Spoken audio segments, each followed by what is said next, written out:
সবাইকে আন্তর্জাতিক মাতৃভাষা দিবসের শুভেচ্ছা জানিয়ে আমি আমার বক্তব্য শুরু করছি। আগেই আমাদের ছাত্রছাত্রীরা বলেই দিয়েছে, আন্তর্জাতিক মাতৃভাষা দিবসের গুরুত্ব ঠিক নয়, ইতিহাস। 21শে ফেব্রুয়ারি কবে থেকে আন্তর্জাতিক মাতৃভাষা দিবস হিসেবে ঘোষিত হলো এবং একই সঙ্গে এটি একটি আত্মবলিদানের দিন এবং বাঙালিদের পক্ষে খুবই গর্বের বিষয় বা দিন।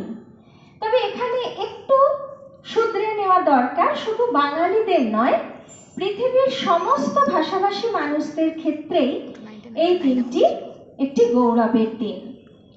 আমি খুব বেশি ইতিহাসের আলোচনায় আর যাচ্ছি না, তার কারণ প্রতি বছরই আমরা এই দিনটিতে আন্তর্জাতিক মাতৃভাষা দিবসের ইতিহাস সম্পর্কে জানি এবং যাদের আত্মবলিদানে এই দিনটি আমরা পেয়েছি তাদের নামগুলিও আমাদের কাছে কম বেশি পরিচিত।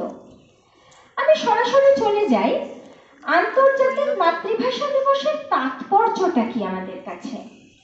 আমরা যে প্রতি বছরই দিনটিকে পালন করে থাকি, কেন, তাৎপর্য নিয়ে আলোচনা করি। আসলে আন্তর্জাতিক মাতৃভাষা দিবসের বেশ কয়েকটি তাৎপর্য রয়েছে। প্রথম তাৎপর্যটি হলো, যে ভাষাগুলি লুপ্ত হয়ে গেছে বা লুপ্ত প্রায়, লুপ্ত হতে চলেছে এই রকম কিছু ভাষা এবং সংস্কৃতি, এগুলিকে রক্ষা করা। তোমরা অনেকেই শুনে থাকবে, আমরাও শুনেছি, যে ডেড ল্যাঙ্গুয়েজ।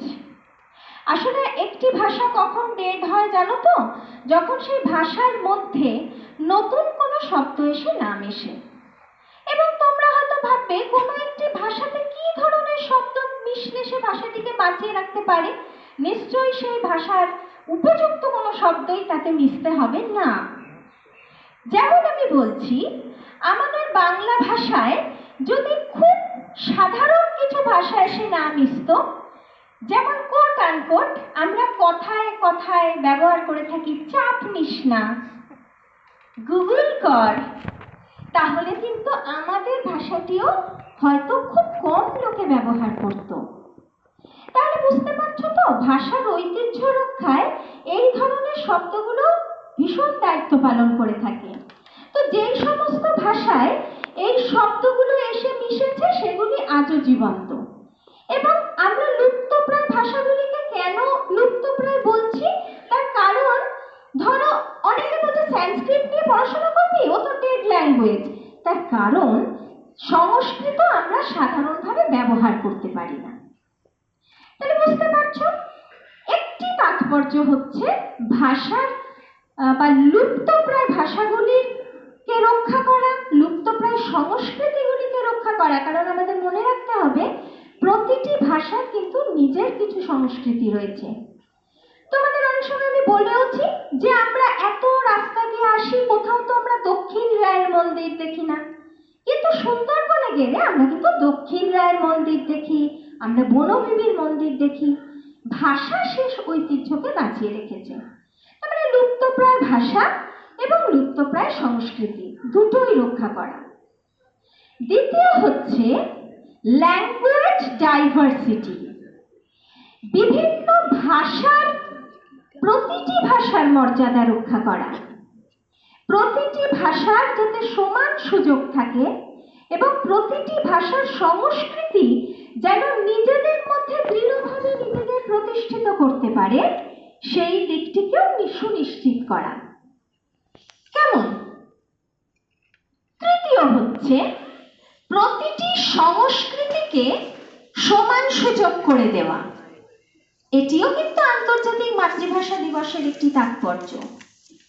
প্রতিটি ভাষাকে বা প্রতিটি সংস্কৃতিকে সমান সুযোগ করে দেওয়া মানে, আমরা প্রায় দেখে থাকি দুর্গাপূজার সময় বিজয়া দশমীর দিন মহরম পড়লে, একটা উদাহরণ দিচ্ছি, এটাকে কিন্তু একদম সর্বক্ষেত্রে এটি আদর্শ উদাহরণ বলে মেনে নিও না, এরকম অনেক উদাহরণ আছে। যেহেতু আমি কলকাতা শহরে থাকি এবং কলকাতায় এটি দেখেছি, তাই এটি আমি উদাহরণ দিচ্ছি। এক বছর আমি দেখেছি বিজয়া দশমীর দিন মহরম পড়েছিল। তো আমরা জানি ভিন্ন দুটি সংস্কৃতি, এবং এই ভিন্ন দুটি সংস্কৃতিতে তখন একটি বিবাদ তৈরি হলো। আমি নিউজ পেপার রিপোর্টিং পড়ে বলছি যে বিজয়া দশমীর দিন এত ঠাকুরের ভাসান, তাদের প্রসেশন, এগুলো কিভাবে হবে, এবং উল্টো দিক থেকে মহরমেও তো একটা খুব গুরুত্বপূর্ণ দিক থাকে, তাজিয়া নিয়ে বেরোনো, ঠিক আছে, ওদেরও একটা ছোটখাটো মানে পদযাত্রা থাকে। ছোটখাটো নয়, বেশ বড়ই থাকে, কারণ আমি একবার যখন ছোটবেলায় ওই টিচারের বাড়ি পড়তে যেতাম, সেই পদযাত্রার জন্য আমি কোনো গাড়ি পাইনি এবং গলফ গ্রিন থেকে হেঁটে চার মার্কেট গিয়েছিলাম, আমার মনে আছে। আচ্ছা, যাই হোক, তাহলে এই যে দুটি সংস্কৃতি তখন সরকার কি ঘোষণা করলেন, এটিও নিউজ পেপার রিপোর্টিং থেকেই পড়ে জানছি। সরকার ঘোষণা করলেন যে ঠিক আছে, এই সময়টায় যারা ভিন্ন মানে যাদের বিজয়া দশমী নেই, তারা তাজিয়া নিয়ে বেরোবে এবং এই রাস্তা দিয়ে বেরোবে, সেই রাস্তা দিয়ে কোনো ভাসান হবে না, এবং অন্য রাস্তাগুলি খোলা থাকবে। তো যারা ভাসান দিতে চান, প্রসেশন বের করতে চান, তারা অন্য রাস্তা দিয়ে যাবেন। তাহলে ভিন্ন সংস্কৃতি, কিন্তু প্রতিটি সংস্কৃতিকে সমান সুযোগ করে দেওয়া এবং প্রতিটি সংস্কৃতির ঐতিহ্যই যাতে দৃঢ়ভাবে প্রতিষ্ঠিত হতে পারে, সেটি দেখাও কিন্তু আন্তর্জাতিক মাতৃভাষা দিবসের একটি তাৎপর্য। তাহলে আমরা প্রতি বছর এই দিনটি পালন করি, ইতিহাস তো আমরা জানি, তো আমি ভাবলাম আজকে তাৎপর্যগুলো নিয়ে একটু আলোচনা করি। তাহলে এই যে তাৎপর্যগুলো আমরা আশা করব প্রত্যেকে মনে রেখে আমরা এই দিনটিকে পালন করব প্রতি বছর, তাতে আমাদের এই ওপর থেকে ভাষাভাবে মাতৃভাষা দিবসের যে পালন করার যে একটা, এই দিনটা আমায় পালন করতে হবে তাই আমি করছি, এই জিনিসটা কেটে গিয়ে আমরা এই দিনটির গভীরতা আরো ভালোভাবে বুঝতে পারবো। ঠিক আছে, তাই আমরা প্রত্যেকে তাৎপর্যগুলি মনে রেখে এতদিন একভাবে মাতৃভাষা দিবস পালন করেছি, পরের বছর থেকে আমরা এই তাৎপর্যগুলো নিয়ে মাতৃভাষা দিবস পালন করব। কেমন? এই বলে আমি আমার বক্তব্য শেষ করলাম।